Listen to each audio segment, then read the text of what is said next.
Paz do Senhor. Começamos com Salmo 27:4. Uma coisa pedi ao Senhor e a buscarei, que possa morar na casa do Senhor todos os dias da minha vida, para contemplar a formosura do Senhor e aprender no seu templo. Seguimos com Mateus 6 e 7. Mas tu, quando orares, entra no teu aposento e, fechando a tua porta, ora a teu pai, que vê o que está oculto, e teu pai, que vê o que está oculto, te recompensará. E, orando, não useis de vãs repetições como os gentios, que pensam que, por muito falarem, serão ouvidos. Romanos 8, 26 e 27. E da mesma maneira também o Espírito ajuda as nossas fraquezas, porque não sabemos o que havemos de pedir como convém, mas o mesmo Espírito intercede por nós com gemidos inexprimíveis. E aquele que examina os corações sabe qual é a intenção do Espírito, e é Ele que, segundo Deus, intercede pelos santos. Encerramos com Hebreus 4, 15 e 16. Porque não temos um sumo sacerdote que não possa compadecer-se das nossas fraquezas, porém um que, como nós, em tudo foi tentado, mas sem pecado.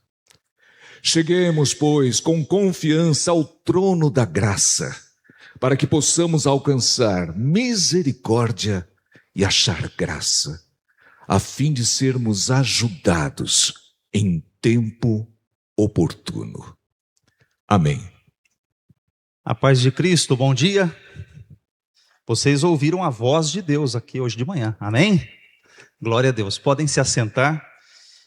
Estamos iniciando um novo trimestre da Palavra de Deus e hoje, se você ainda não tem a revista, na semana passada nós não pudemos vendê-la durante o período da ceia, devido à correria do tempo. Se você desejar, você pode levantar a sua mão e você pode adquirir a sua revista hoje.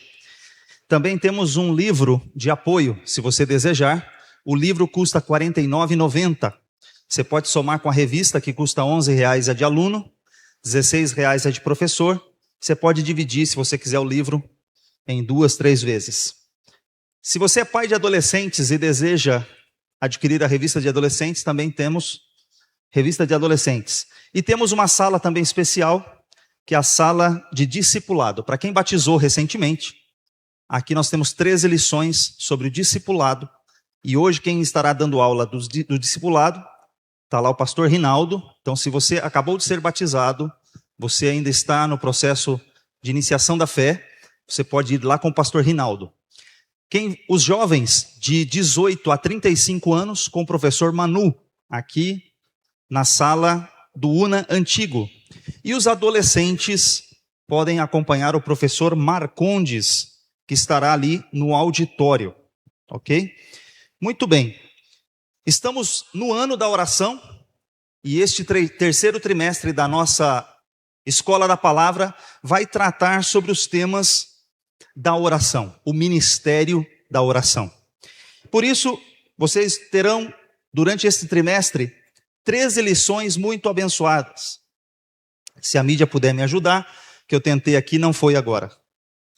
Eu testei antes do culto, estava funcionando. Glória a Deus. Mas vamos lá.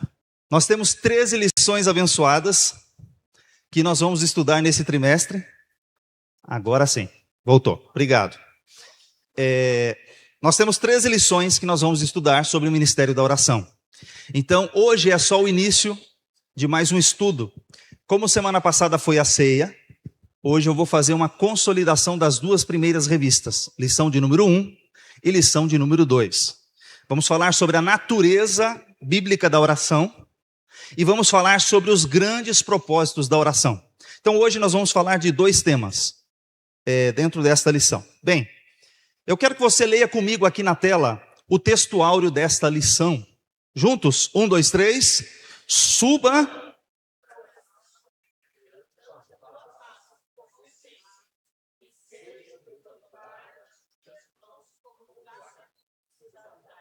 Glória a Deus. Mais uma vez, 1, 2, 3. Suba a minha oração perante a tua face como incenso, e seja o levantar das minhas mãos como o sacrifício da tarde. Aqui é um texto muito importante, vocês têm uma ilustração da oração como um incenso. Então nós vamos falar hoje, nesta lição, sobre 3 movimentos. Como nós vamos fazer a lição 1 e a lição 2, nós vamos estudar essa lição em 3 movimentos. Imagine uma sinfonia composta de 3 partes. A primeira parte nós vamos falar, você está vendo ali na tela, nós vamos tocar no que é a oração, a natureza da oração. O que significa a palavra oração. Depois, na segunda parte, nós vamos falar sobre os propósitos da oração. Para que serve a oração? Por que devemos orar? E depois, no terceiro ponto, nós vamos falar sobre a prática da oração. Como colocar esse conhecimento na prática. Muito bem. Então, como nós vamos falar em 3 movimentos, eu quero te convidar agora para pensar um pouquinho sobre esta frase. O que realmente significa a oração? O que vem na sua cabeça? O que vem na sua mente quando você pensa em oração? O que passa na sua cabeça? Na revista, o autor fala assim, normalmente a gente pensa assim, é falar com Deus. E ninguém vai dizer que está errado. Oração é falar com Deus. Essa é uma definição muito boa, mas ela não abrange toda a essência do que significa a oração de acordo com a Bíblia. De fato, orar é falar com Deus.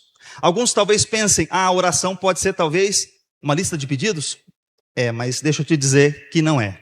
Então, a oração ela não é uma técnica. Eu vou aprender oração, então eu vou apresentar diante de Deus uma técnica. Oração não é uma técnica. A oração, ela não é um ritual. Também não é um ritual que eu faço todo dia. Eu tenho que fazer um ritual. Se eu não fizer, Deus não me abençoa. Também não é um ritual. Oração não é um ritual. Oração não é uma lista de pedidos. Eu tenho uma listinha aqui, eu fiz uma listinha, e todo dia eu apresento a Deus essa listinha de pedidos. Isso também não é oração. Mas o que seria então oração? Nós vamos estudar em vários aspectos, mas uma pequena definição agora é um movimento vivo do nosso coração em direção a Deus. Então a gente vai começar a falar um pouquinho sobre o que é oração. Bem, leia comigo esse versículo que está em Salmo 34, versículos 4 a 6. 1, 2, 3. Busquei ao Senhor, e Ele me respondeu. Livrou-me de todos os meus temores. Olharam para Ele e foram iluminados, e os seus rostos não ficaram confundidos. Clamou este pobre, e o Senhor o ouviu, e o salvou de todas as suas angústias. Olha que salmo lindo. Mas está grifado aí, você pode perceber 3 verbos. Primeiro é o verbo buscar. Ele buscou ao Senhor. Ele diz, busquei ao Senhor. Ele diz aqui que o segundo é o clamar. Ele diz que clamaram ao Senhor. E depois, o olharam, quer dizer, o segundo, olharam para o Senhor. E o terceiro, clamaram ao Senhor. Ou seja, nós temos 3 verbos aqui. Buscar, olhar e clamar. Nós vamos olhar para os Salmos, que também é uma escola de oração. Salmos não é apenas o saltério. Salmos não é apenas aquilo que nós podemos imaginar como hinos. São orações que o salmista fazia diante de Deus, através da música. Então, nós vamos olhar hoje um pouquinho sobre o que é a oração. Lição de número 1, tópico 1 da sua lição. A natureza da oração. O que é, de fato, a oração? E o autor, pastor Jarmuth Jordão, ele explorou bastante os termos no Antigo Testamento, no tópico 1, e no tópico 2 ele explorou os termos do Novo Testamento. Então, algumas palavras, não dá para resumir a oração em apenas uma frase. A oração é um conjunto de conceitos importantes. Então, nós vamos olhar um pouquinho sobre o que é oração à luz dos termos do Antigo Testamento.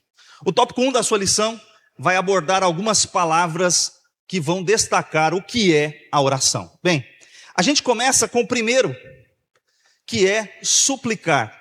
E aqui, o primeiro termo, suplicar, ele vem da palavra hebraica atar. Repita comigo, atar. Atar lembra o altar, mas não é altar, é atar. Mas vai ser fácil você lembrar.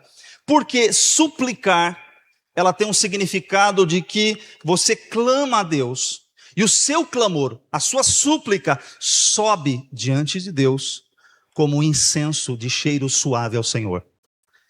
Um ponto importante, que não há apenas um texto que classifica a oração como incenso. A Bíblia diz que o pecado, ele cheira mal diante do Senhor. Mas a sua oração, a minha oração, ela cheira como um perfume diante de Deus. Já parou para imaginar que Deus se alegra quando o servo dele está orando, está buscando ao Senhor? Para Deus, o pecado fede, cheira mal, mas a minha e a sua oração agradam a Deus. E é muito importante que, se você olhar alguns versículos, eu vou colocar aqui para você, o versículo do textuário que nós lemos: suba a minha oração perante a tua face como incenso, seja o levantar das minhas mãos como o sacrifício da tarde. Deixa eu colocar aqui alguns versículos. Isaac, ele orou ao Senhor, mas antes de falar de Isaac, vou destacar mais dois textos que estão no Novo Testamento. Apocalipse, quando você vai lá no último livro da Bíblia, ele diz o seguinte, Apocalipse 5, versículo 8. E havendo tomado o livro, os 4 animais e os 24 anciãos prostraram-se diante do Cordeiro, tendo todos eles harpas e salvas de ouro cheias de incenso, que são as orações dos santos. Incenso, uma salva cheia de incenso, que são as orações do santo. Enquanto os 24 anciãos se prostravam e adoravam, enquanto os 4 seres viventes, os querubins, glorificavam a Deus, tinha lá um anjo com incensário com as orações dos santos, representando o incenso, ou seja, algo que agrada a Deus. Apocalipse 8, versículos 3 e 4 diz assim: e veio outro anjo e pôs-se junto ao altar, tendo um incensário de ouro, e foi-lhe dado muito incenso, para o pôr com as orações de todos os santos sobre o altar de ouro que está diante do trono. E a fumaça do incenso subiu com as orações dos santos, desde a mão do anjo até diante de Deus. Veja, a tua oração, ela sobe até Deus. Você tem algo especial. A oração não é qualquer coisa, mas é uma forma de você agradar a Deus, é por meio da oração. Então a primeira palavra, ela traz essa ideia de que você ora ao Senhor, a sua oração sobe até Deus e Deus se alegra, se agrada da tua oração. Outro ponto, quando Isaac orou, a palavra aqui, essa palavra atar, está nesse texto. E orou Isaac instantemente ao Senhor por sua mulher, porque era estéril. E o Senhor ouviu as suas orações e Rebeca, sua mulher, concebeu. Sabe o que isso significa? Que a sua oração e a minha oração, quando chegam diante de Deus, Deus responde. Deus atende. Então essa oração, ele está mostrando que ele orou instantemente. Ele orou como um cheiro suave ao Senhor. Sua esposa era estéril e Deus reverteu um quadro de saúde irreversível, porque Deus é poderoso. Então aqui você tem a primeira condição, o primeiro significado da palavra oração: atar, súplica diante do Senhor, como um incenso suave. Segunda palavra, aqui tem um conjunto de 2 palavras. A primeira palavra é um verbo, a segunda palavra é um substantivo. Então você tem 2 palavras que vão aparecer nesse contexto que eu estou te mostrando. Você vai apresentar a sua oração como quem apresenta uma causa diante de um juiz.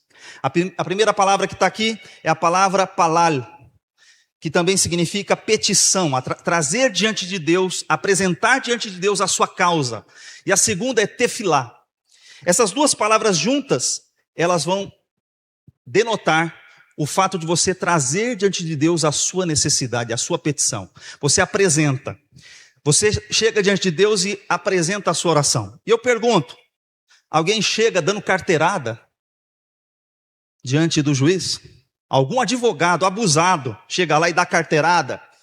Não. Meritíssimo, excelência, todo respeito, chega diante de Deus, se apresenta diante do juiz. E diante de Deus, Quanta gente por aí querendo dar carteirada. Eu determino.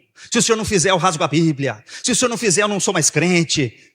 Quem disse que isso é certo? Você chega pianinho, meu irmão. Pianinho. Baixa. Chega lá, de boa. Senhor, eis aqui o teu servo. Senhor, ser servido em me atender. Seja humilde, chega diante do Senhor, apresente as tuas causas como quem apresenta a um juiz que vai ouvir a tua causa. Saiba, ele vai ouvir o que você tem a apresentar e ele vai dar sentença. Normalmente a sentença de Deus é favorável. Algumas vezes a resposta de Deus é não. Algumas vezes ele vai dizer não está certo, não vou aprovar, não concordo. Mas ele é um juiz que tem mais ou menos esse aspecto aqui, um aspecto favorável. Deus não é um juiz carrancudo, que vai te receber com as duas patas. Não, de jeito nenhum. Deus não tem patas. Ele vai te receber com amor. Você é um filho. Amém? Então essas duas palavras significam suplicar. Olha só, a oração aqui, veja esse versículo em 1 Samuel 2, versículo 25. Pecando o homem contra o homem, os juízes o julgarão. Pecando, porém, o homem contra o Senhor, quem rogará por ele? Quem rogará por ele? A palavra rogar aqui, petição. Quem vai interceder por essa pessoa? Quem vai fazer isso? Então ele está colocando aqui que Deus é o nosso juiz. Tem mais um texto interessante. Olha Salomão. Quem era Salomão? Rei sobre todo Israel. Filho de Davi. Um dos reinos mais importantes de Israel, mais próspero que até mesmo o seu pai Davi. Olha como foi a oração de Salomão. Atenta, pois, para a oração de teu servo e para a sua súplica, ó Senhor, meu Deus, ouvindo o clamor e a oração que faz hoje o teu servo diante de ti. Ele não chegou diante de Deus. O senhor sabe com quem o senhor está falando? Eu sou o rei sobre todo Israel. Eu sou soberano, eu dou ordem, todo mundo obedece. Ele disse o quê? O teu servo, humildemente, chega diante de ti, Senhor. E eu suplico, atende a minha oração. Quanta gente enganada por aí, querendo dar carteirada em Deus. Se Deus não fizer, eu paro de fazer tal coisa. Se Deus não fizer, eu vou largar tal coisa. Se Deus não fizer, querendo obrigar Deus a fazer alguma coisa. De forma alguma, o rei sobre todo Israel chegou diante de Deus humilde e disse, atenta, pois, para a minha oração, para a minha súplica, para o meu clamor. E ele disse que ele é o quê? O teu servo. O que nós somos? Servos, escravos do Senhor. A terceira palavra que nós vamos estudar hoje, também tem mais um conjunto aí de duas palavras, que na verdade também é um verbo, siar, e a segunda, sirá, que é a oração como meditação. A oração também é um momento em que você reflete diante de Deus. Você chega diante de Deus para conversar. Essa mesma palavra foi usada para meditação, refletir, pensar, mas também foi usada para queixa, também foi usada para falar com Deus. Então, deixa eu mostrar para você alguns exemplos da palavra siar e sirá. Salmo 119, versículo 15. Leia comigo, 1, 2, 3. Em teus preceitos meditarei e olharei para os teus caminhos. Nesse salmo, a oração está no sentido de meditar, de refletir sobre a palavra de Deus. No segundo sentido, Salmo 105, versículo 2, mais uma vez comigo, cantai-lhe salmos, falai todas as suas maravilhas. Manifeste, conte para o Senhor, conte para as pessoas todas as suas maravilhas. Aqui o verbo acontece também no sentido de você proclamar, falar. Mas tem um momento em que você chega diante de Deus e a situação está tão ruim, está tão difícil. É o caso de Jó. Jó capítulo 7, versículo 11. O que ele disse? Por isso, não reprimirei a minha boca, falarei na angústia do meu espírito, queixar-me-ei na amargura da minha alma. Aí você vai falar assim, mas a gente pode se queixar diante de Deus? Na oração, quando você dobra o joelho, lamentar e chorar e apresentar diante de Deus, você pode. Leia os Salmos. Como o salmista orava. Ele abria o seu coração para Deus. Senhor, eu estou passando por isso. O que você não pode é ficar murmurando aí no cantinho. Isso você não pode. Ficar reclamando para os outros. Dobrar o joelho e falar com teu pai, esse você pode. Pai, a minha situação é essa. Eu estou passando por isso. Senhor, eu não aguento mais. Se queixar diante de Deus, você pode. Diante de Deus. Lamento, súplica, diante de Deus pode. O que a gente não pode é ficar por aí nos cantos, falando, reclamando, murmurando, queixando-se contra Deus. Diante do Senhor, você pode falar com Ele. Você tem liberdade, você tem acesso para falar com o Pai. Então, também é queixar-se diante do Senhor. O que mais é oração? Tem mais uma palavra aqui, no hebraico. E essa é muito interessante, porque essa aqui, na verdade, é um aramaico. O livro de Daniel, ele foi escrito parte em hebraico, parte em aramaico. E nessa língua, ela usa os mesmos caracteres hebraicos. Você tem a palavra bear, e bear significa oração, que é uma busca intencional. Ou seja, houve um momento em que baixou-se um decreto para perseguir o servo de Deus. Baixou-se um decreto lá na Babilônia, agora sobre o império de Dário. Ciro e Dário, os medo-persas. Baixou-se um decreto que durante 30 dias não se podia fazer petição a nenhum Deus, a ninguém, a nada, durante um espaço de 30 dias. Então o versículo, aqui nós temos Daniel, que tinha um hábito de 3 vezes ao dia. Ele ia à janela do seu quarto, dobrava os seus joelhos e orava em direção à cidade de Jerusalém. Ele não parou de orar quando chegou a adversidade. O texto era, ele não poderia fazer petição a nenhum Deus. O texto é esse aqui, ó, Daniel 6, versículo 7, e eu leio com vocês para acelerar aqui. Todos os príncipes do reino, os prefeitos e presidentes, capitães e governadores tomaram conselho, a fim de estabelecerem um edito real e fazerem firme este mandamento que qualquer que por espaço de 30 dias fizer uma petição a qualquer Deus ou a qualquer homem, e não a ti, ó rei, seja lançado na cova dos leões. Deixa eu te dizer uma coisa. Daniel sabia qual era a sentença. Quem fizer petição a qualquer outro Deus, a sentença é ser jogado na cova dos leões. Daniel parou de orar? Ele sabia. Ele era um dos 3 mais influentes príncipes do governo. Ele conhecia todos os termos da lei. Ele sabia ler muito bem. Ele entendia todas as nuances do texto. Mas isso não fez ele parar de orar.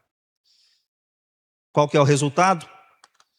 Daniel capítulo 6, versículo 10. Daniel, pois, quando soube que a escritura estava assinada, porque olha só, ele participava até mesmo, enquanto estavam elaborando, estavam lá discutindo, ele talvez tenha escutado alguma coisa. Mas depois que ele descobriu que o rei assinou o decreto, ele sabia, virou lei. Foi depois que foi assinada a sentença, ele entrou em sua casa. Ora, havia no seu quarto janelas abertas da banda de Jerusalém. Ele não foi lá e fechou a janela. Vou fechar a janela, para ninguém ver eu orando.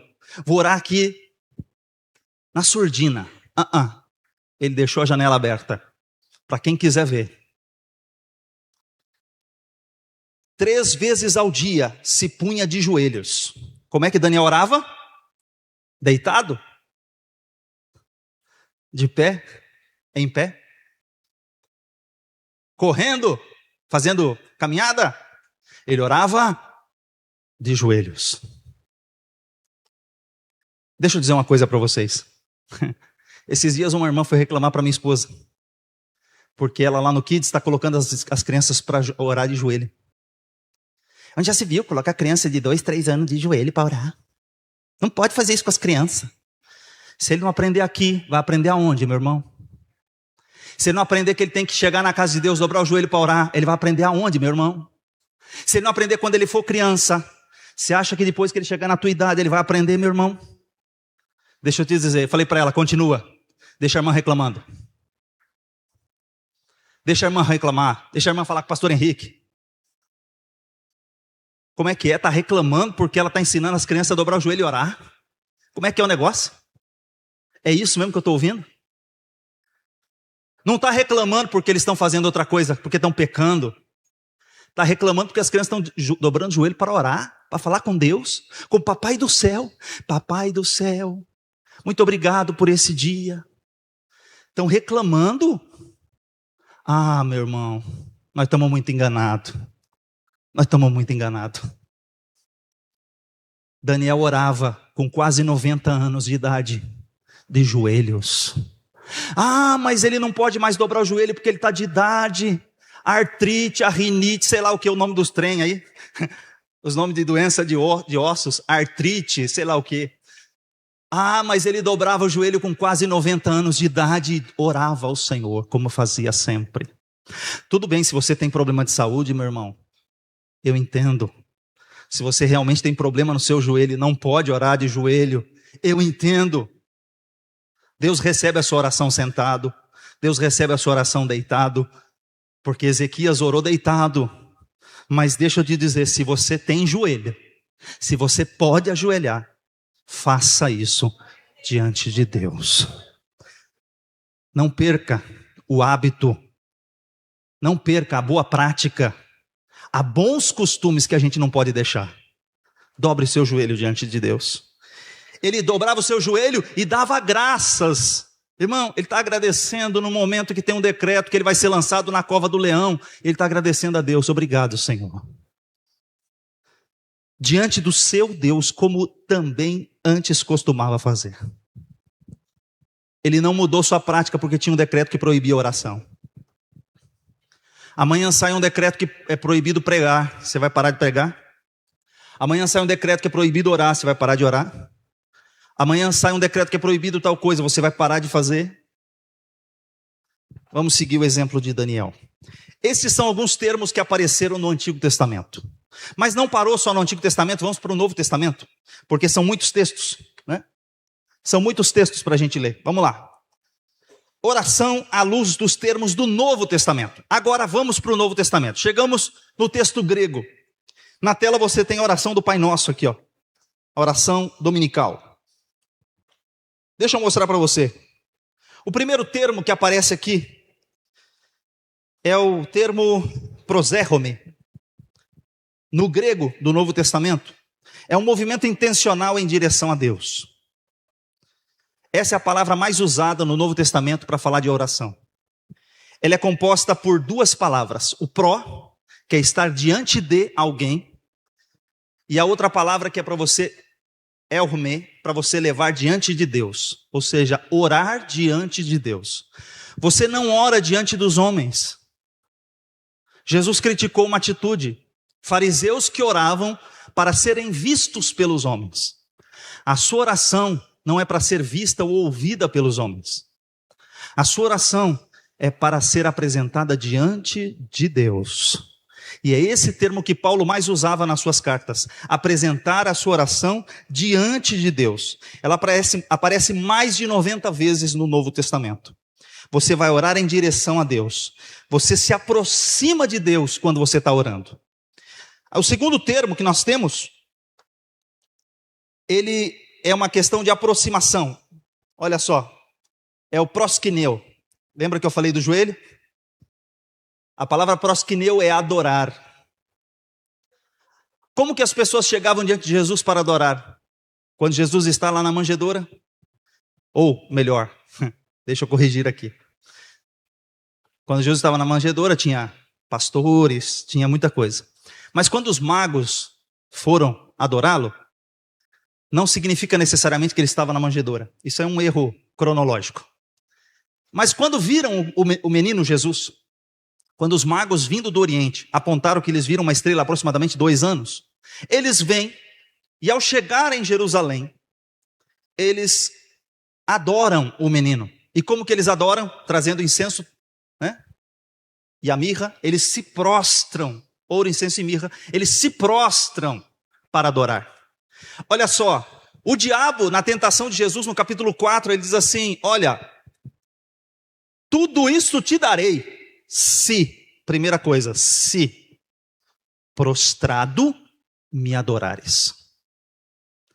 Quando o leproso chegou a Jesus, eles se jogavam ao chão, se prostravam e adoravam. Quando a mulher Ciro-fenícia chegou diante de Jesus, ela se prostrou e o adorou. As pessoas chegavam diante de Jesus e se prostravam e o adoravam. Então o que eu quero voltar aqui para você é o seguinte: a palavra proskeneu é a palavra da oração, mas ela requer o quê? A gente se prostrar, reconhecer a autoridade divina, se prostrar diante de um Deus todo-poderoso. Você não se ajoelha diante de homens, você se ajoelha diante de Deus. Então essa palavra aqui, ela traz esse tom mais importante, que é sobre você se prostrar diante do Senhor. A terceira palavra é a palavra, também tem um conjuntinho, aeteu, e a palavra, a segunda, erotal. Essas duas palavras que tem aqui no grego são relacionadas a um pedido dependente e confiante diante de Deus. É você pedir e saber que será ouvido.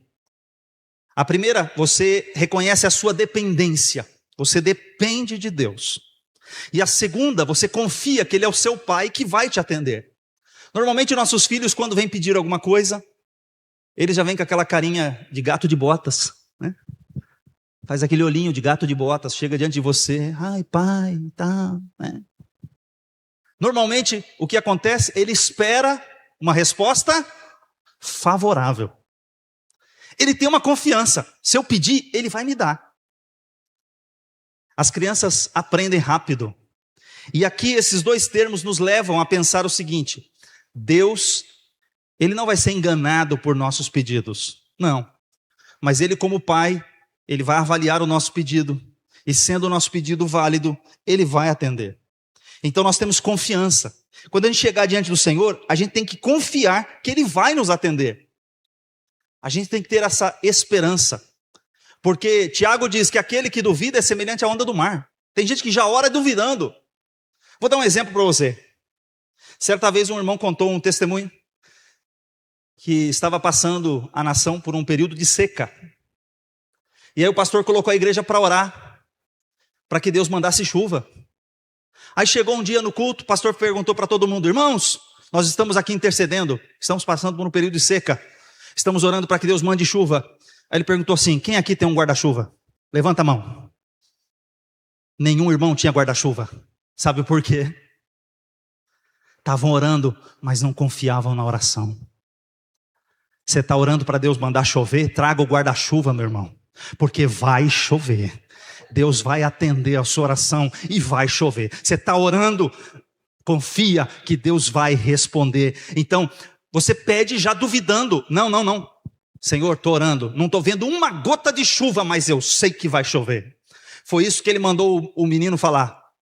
Fala para Acabe, monta no carro e corre, voa, porque a chuva vai te pegar no meio do caminho.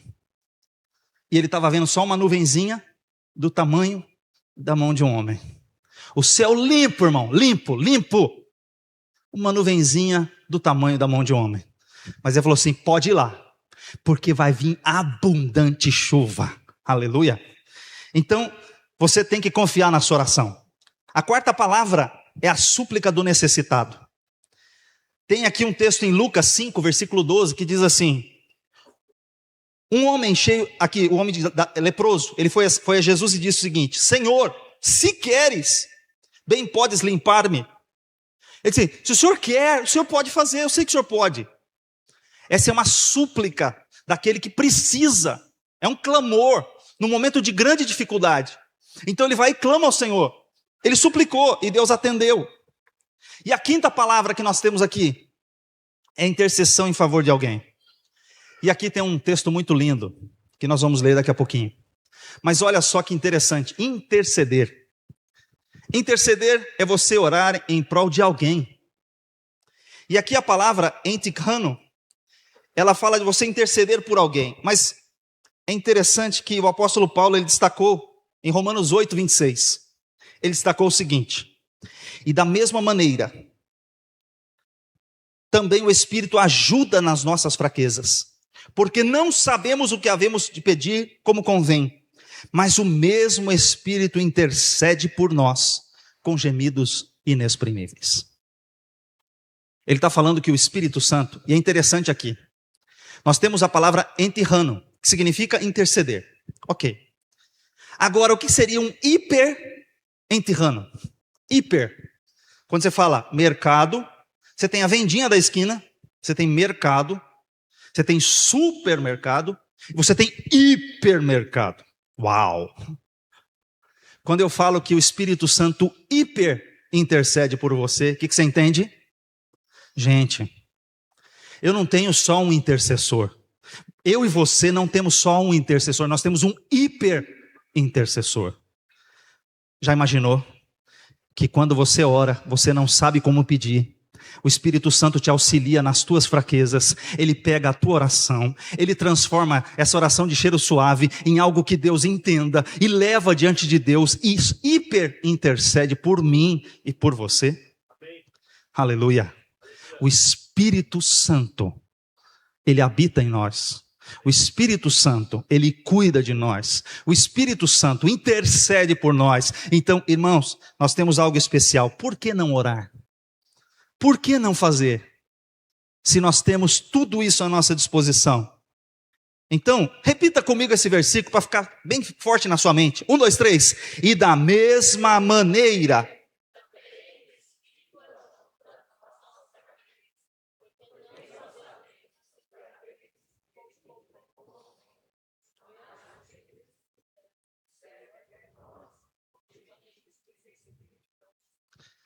Ele intercede por nós, aleluia. No momento em que Ana não saía palavras de sua oração, Ana estava orando, tinha uma dor tão grande, ela chega diante do tabernáculo do Senhor, ela se prostra diante do Senhor, começa a derramar a sua alma diante do Senhor, ela não tem nem mesmo palavras, ao ponto do sumo sacerdote olhar, falar assim, essa mulher está bêbada já de manhã? Onde já se viu? Que negócio é esse? Ao ponto dela parecer uma pessoa embriagada, porque ela estava derramando a sua alma. Quando não der para sair palavras, irmão, deixa eu te dizer, gema diante do Senhor. Chore nos pés do Senhor, na presença do Senhor. Ele vai entender o seu choro. Ele vai entender a sua dificuldade, a sua dor. Saiba que Ele vai atender. Bem, resumindo aqui, a oração ela é súplica, ela é adoração, ela é clamor, ela é pedido, ela é meditação. Vividos em um relacionamento contínuo com quem? Com Deus. E como que a gente ora? A oração ela é trinitária. Porque você pede ao Pai. O alvo da sua oração é o Pai. No nome de quem? Em nome de quem? Em nome de Jesus. Como que você termina a sua oração? Em nome de Jesus. Amém.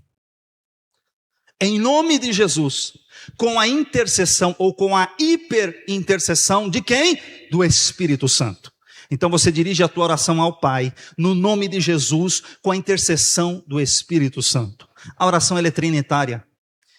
Então aqui nós temos um infográfico da Central Gospel, da Geografia da Bíblia, bíblica, Geografia da Bíblia, do meu amigo Eduardo Hoffman, que resume aqui a essência da oração.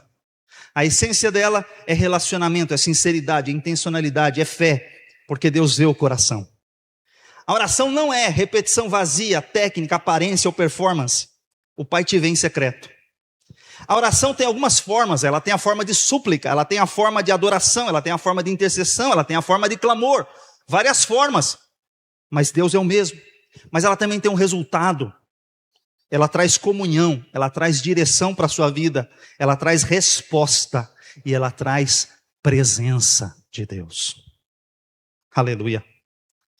Então oração não é um método, que você não virá nesse trimestre aprender o método, como orar melhor, como receber melhores respostas de Deus. Você vai aprender a ter um relacionamento com Deus.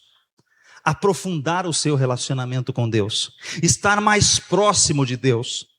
Agora, de posse de todo esse conhecimento sobre os termos do que é oração, eu preciso caminhar para a natureza. Para quê? Quais são os propósitos da natureza? Agora é a lição de número 2, ok? Então, você sabe o que é a oração, baseado em todos esses termos, súplica, clamor, intercessão. Agora vamos olhar um pouquinho para que ela existe. Por que eu preciso orar? E aí, você tem o seguinte: tem 3 propósitos da oração. 3 propósitos principais. E a gente começa com o primeiro propósito da oração: é levar você a ter comunhão com Deus. É direcionar você para Deus.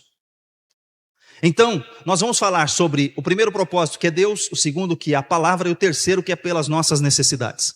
Mas dentro do aspecto de Deus, que é o primeiro propósito da oração, é levar você a Deus, o primeiro subtópico é você ser essa pessoa que vai ter comunhão com Deus. Você vai ter relacionamento com o Pai. Então, esse é um grande propósito da oração, é você estar com Deus. O Salmo 27, versículo 4 está escrito assim: uma coisa pedi ao Senhor, e a buscarei, que eu possa morar na casa do Senhor todos os dias da minha vida, para contemplar a formosura do Senhor e aprender no seu templo. Ele tinha prazer em estar na presença de Deus. Que eu e você tenhamos prazer em estar na presença de Deus, em vir à casa de Deus, em ter comunhão na presença de Deus. O segundo objetivo aqui é o louvor e a adoração. A palavra louvor, ela é muito interessante, porque louvar é proclamar tanto o caráter, quem Deus é, quanto a natureza de Deus, divino, todo-poderoso. Então, quando eu louvo, eu digo quem Deus é. Deus é santo, Deus é justo, Deus é amor, Deus é perfeito. Deus é onisciente, onipresente, onipotente. Eu digo quem Deus é. No louvor eu exalto a Deus. Eu digo quem Ele é. Eu não louvo Ele porque Ele faz isso, ou faz aquilo outro. Não. Louvor é declarar quem Deus é. Então, se tem aí um hino novo aí por aí, não tão novo assim, mas se ele fizer, ele é Deus. Se ele não fizer, ele é Deus, né? Eu não adoro pelo que ele faz, eu adoro pelo que ele é. Glória a Deus, está certa essa letra, aleluia, pelo menos uma, glória a Deus, né? Hoje em dia está difícil selecionar hino, tem tanta letra ruim, mas essa é uma letra boa, né? Porque Deus é, não é só porque ele faz. Glória a Deus por isso. Então, olha só, então você tem aqui, aí, o versículo do Salmo 34, versículo 3 diz assim: engrandecer ao Senhor comigo, e juntos exaltemos o seu nome. Louvor é exaltar a Deus. E adoração é render-se, é jogar-se aos pés do Senhor, é prostrar-se diante de Deus. Então, o primeiro objetivo da oração é levar você para Deus, para você ter comunhão com Ele, depois para você o adorar, depois para você o louvar, mas também tem a gratidão, que é o terceiro item. Eu também tenho que agradecer, eu agradeço a Deus, eu dou graças a Deus. A gratidão faz parte, tanto que está escrito em 1 Tessalonicenses, em tudo, faz o quê? Dai graças. Em tudo, dai graças, porque esta é a vontade de Deus para convosco. Quer saber a vontade de Deus? Está aí, ó. Pergunta para ele, está na palavra. A vontade de Deus é que você seja uma pessoa agradecida. Em tudo, dai graças, porque esta é a vontade de Deus para convosco. Interessante que há um momento na oração dominical de Jesus, que vai ser a próxima lição, não posso adiantar hoje, mas é interessante que Jesus lá ele ensina, Pai Nosso, ele pede o pão de cada dia, ele ensina a pedir o pão, mas na hora que o pão está na mesa, o que ele faz? Jesus pega o pão, mesmo depois de ressuscitado, ele pega lá o alimento, ele levanta e ele faz o quê? Dai graças, ele dá graças. Graças te dou, Pai. Ele dá graças. E tendo dado graças, o partiu e disse. Jesus dava graças pelo alimento. Na hora que o alimento está na tua mesa, na hora da refeição, você dá graças. Você pede antes ou depois. Na hora que está na mesa, você dá graças. Você agradece. Obrigado, Senhor, pelo alimento de cada dia. Obrigado, Senhor. Graças te dou, ó Pai. E é isso que você faz, você dá graças. O segundo propósito da oração, ele vai nos levar para a palavra de Deus. O primeiro nos leva a Deus, o segundo a sua palavra. E aí, é interessante, e eu quero que você pense comigo, o que isso significa? O primeiro propósito é discernir, é cair a ficha, é entender qual é a vontade de Deus. Eu preciso ir à palavra de Deus, ler a palavra de Deus, entender a palavra de Deus, porque aí eu vou entender qual é a vontade de Deus. Existem algumas pessoas que dizem assim, tem gente que acha que a vontade de Deus é um mistério, coisa de pentecostal, mistério. A vontade de Deus já está revelada nas Escrituras Sagradas. Romanos 12 está escrito assim, para você transformar, né? Não vos conformeis com este mundo, mas transformai-vos pela renovação do vosso entendimento, para que experimenteis qual seja a boa, perfeita, agradável vontade de Deus. Eu acabei de dizer para você que quando você dá graças em tudo, essa é a vontade de Deus, está escrito no texto. Se eu quero saber qual é a vontade de Deus, eu vou às Escrituras. Já está revelado, Deus não escondeu de você qual é a sua vontade. Deus não tem prazer na morte do ímpio, está escrito. Aqui diz que você não deve estar em julgo desigual. Aqui diz como você tem que fazer, como você deve proceder na sua vida. Aqui está escrito como tem que ser. Então, primeiro eu preciso entender, discernir a vontade de Deus. Então, quando eu estou orando, Deus ilumina a minha mente, porque a revelação já está aqui. Você só precisa da iluminação do Espírito. A revelação já está em tuas mãos. E aí você entende. Segundo ponto, adianta entender e não obedecer? Sim, senhor. Não, senhor. O que acontece nas forças militares? Como que acontece nas forças armadas? Acontece que lá a obediência é fator primordial. E o crente pode ouvir Deus e desobedecer? Não deveria. Poder até pode. Ele tem o livre-arbítrio, mas, porém, contudo, entretanto, todavia. Deuteronômio 28 diz que tem uma lista de bênçãos para quem obedecer. Mas se desobedecer, na mesma lista, no mesmo capítulo, tem a lista de maldições. Então, ao mesmo tempo, se você obedece, você é abençoado. Se você desobedece, você é amaldiçoado. Está escrito no texto. Aí você segue. A obediência. Jesus no Getsemane, ele apresentou ao Senhor: Pai, se possível, passa de mim esse cálice. Todavia não seja como eu quero, mas como tu queres. Ele passava um momento difícil. A vontade de Deus foi feita, não naquele momento do sofrimento de Jesus. Então veja só, o sofrimento nos leva diante de Deus. E você tem que perguntar se é a vontade de Deus. C.S. Lewis escreveu o seguinte, grande escritor inglês: Deus não é remodelado por nossos desejos na oração. Nós é que somos transformados pela vontade dele. Somos nós que somos transformados. E o terceiro objetivo, ainda dentro da palavra, é você interceder pela expansão do reino. É você orar para que o reino de Deus cresça, para que o reino de Deus se expanda. É você orar pela expansão das igrejas, do evangelho de Jesus, do reino de Deus na terra. Jesus ensinou: venha o teu reino, seja feita o quê? A minha vontade? Não, a tua vontade. Então, o terceiro objetivo é você poder interceder pela expansão do reino de Deus. Então aqui nós temos os três objetivos e vamos para o terceiro, que é as nossas demandas. Ou seja, agora, primeiro é Deus, segundo é a palavra, o terceiro agora as nossas demandas. Mas é importante que nas nossas demandas, a gente tem o primeiro, que é interceder pelo próximo. Eu não começo pedindo por mim mesmo. Eu peço pelos meus irmãos. É o altruísmo, é o amor em operação.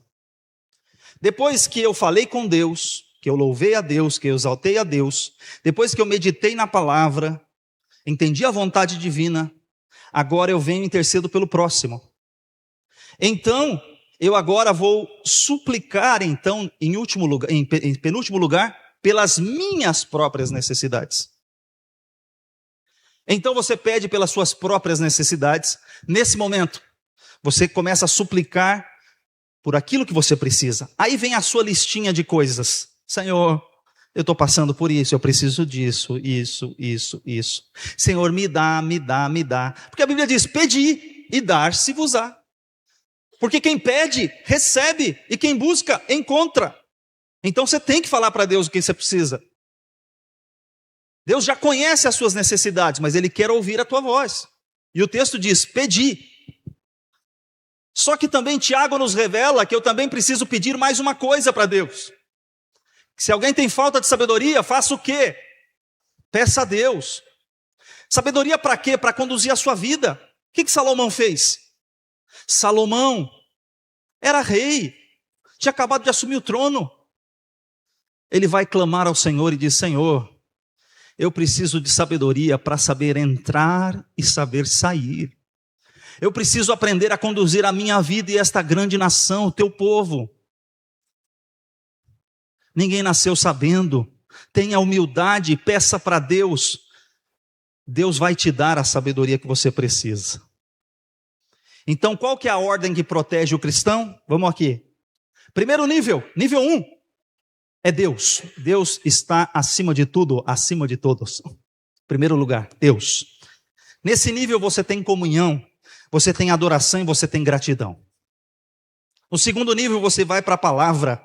Nível 2, você aprende a discernir, a obedecer e a interceder pelo reino. E no nível 3, você fala das suas necessidades, da sua vida. Você intercede pelos outros, você suplica, você clama por sabedoria. E como que a gente transforma a teoria em prática? E aí, você já sabe o que significa oração pelos termos hebraicos, pelos termos gregos, em português.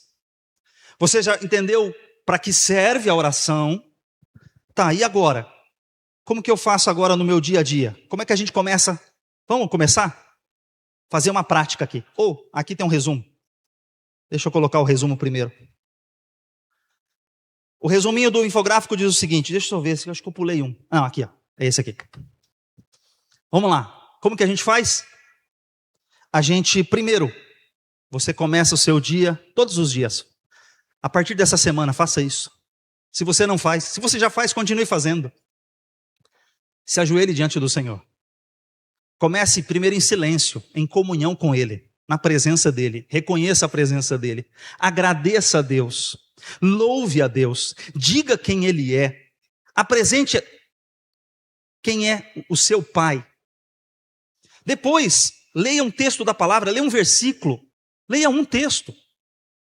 Para você entender a vontade de Deus. Peça que Ele te revele. E na sequência, comece a apresentar diante de Deus as suas demandas e a dos demais. 3 passos simples, que eu acho que boa parte de nós já fazemos. Mas se você está pulando alguma etapa, já está começando pedindo, Senhor, eu quero. Senhor, eu quero. Só ora quando precisa de alguma coisa. Para tudo, volta tudo. Começa no básico.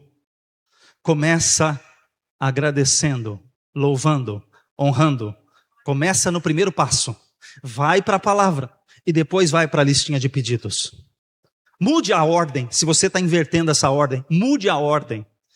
E eu tenho certeza que a sua vida vai mudar. Qual que é o resumo dessa última lição? Primeiro nível de relacionamento é Deus, comunhão com o Pai, adoração e gratidão. Você primeiro tem relacionamento. Infográfico do meu amigo Eduardo Hoffman. Segundo, palavra. Você discerne a vontade, obedece a sua vontade e intercede pelo reino. Você está alinhando as suas expectativas. E em terceiro nível, você intercede pelos outros, apresenta as suas necessidades e busca direção. Isso demonstra que você é dependente de Deus. Então, repita comigo: Deus, palavra e vida. Mais uma vez, Deus, palavra e vida. Essa é a ordem que a gente precisa seguir. E aí, a gente chega ao final, para uma conclusão. E eu quero dizer para você que há um texto muito lindo, que está em Jeremias capítulo 33, versículo 3. Clama a mim e responder-te-ei. Anunciar-te-ei coisas grandes e firmes que você não sabes. Que Deus em Cristo vos abençoe. Vamos orar. Pastor Tony.